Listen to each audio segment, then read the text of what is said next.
After visiting the site of Saturday's massacre at a supermarket in a predominantly black neighborhood of Buffalo, New York, Joe Biden spoke specifically of the philosophy that underpinned the gunman's rampage, that white Americans are being replaced by non-whites for political ends through government subsidies and immigration, a view that's being expressed in the mainstream right of U.S. politics. I call on all Americans to reject the lie, and I condemn those who spread the lie for power, political gain, and for profit. That's what it is. As for solutions, Biden focused on two areas. There are certain things we can do. We can keep assault weapons off our streets. We've done it before. I did it when we passed the crime bill last time, and violence went down, shootings went down. You can't prevent people from being radicalized to violence.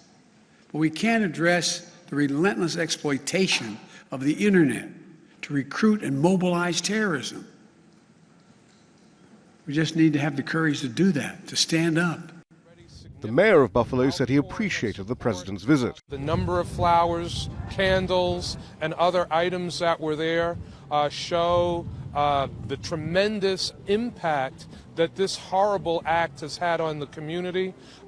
Saw a real resolve in the president to make a difference, to try to bring to an end mass shootings in this country. But even Biden himself admits he's very unlikely to get an assault weapons ban passed in Congress. And from left to right, there's suspicion at any attempt by the government to regulate constitutionally protected free speech. Yes, civil libertarians say you could begin fighting white supremacists, but in the end, the government could attempt to ban anyone it feels is an enemy. The shooting has highlighted the socioeconomic foundations of American racism. Unlike so many African American communities, at least this neighborhood had a supermarket. Now it's closed, with residents relying on food banks. It was putting all that focus downtown, rebuilding downtown. But in the meanwhile, we suffering. We always been suffering on the east side and further down the east side.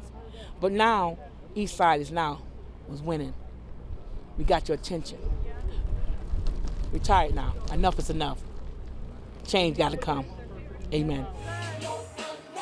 The conversation here is whether the sudden focus on this African American community will improve the lives of people here, or is this shooting just the latest manifestation of racism in the U.S.? Shia Bertansi, Al Jazeera, Buffalo, New York.